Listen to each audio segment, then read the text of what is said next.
Սաղմոս 116 Ես ուրախ եմ, որ Տերը լսեց իմ ձայնը և իմ աղաչանքը, որ իր ականջը խոնարհեցրեց դեպի ինձ, և ես իմ բոլոր օրերում պիտի կանչեմ նրան։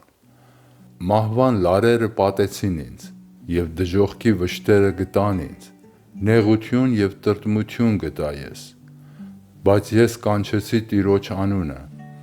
Տեր, փրկիր իմ անձը։ Ողորմած է Տերը և արդար, գթած է մեր Աստվածը։ Տերը պահում է անօգնականներին։ Ես խեղճացա, և նա ապրեցրեց ինձ։ Ով իմ անձ, դարձիր քո հանգստությանը, որովհետև Տերը քեզ բարիք արեց, որովհետև դու իմ անձը փրկեցիր մահվանից,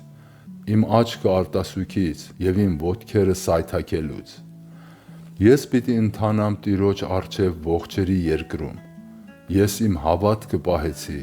նույնիսկ երբ ասացի. ես շատ չարչարվեցի։ Ես շփոթահար ասացի. ամեն մարդ սուտ է։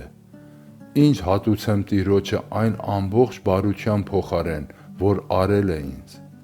Փրկության բաժակը պիտի վերցնեմ և կանչեմ Տիրոջ անունը։ Տիրոջն արած իմ ուխտերը պիտի կատարեմ իմ ամբողջ ժողովրդի առջև։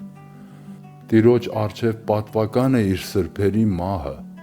Ո՛հ Տեր, ես քո ծառան եմ, ես քո ծառան եմ և քո աղախնի որդին։ Դու արձակեցիր իմ կապանքները։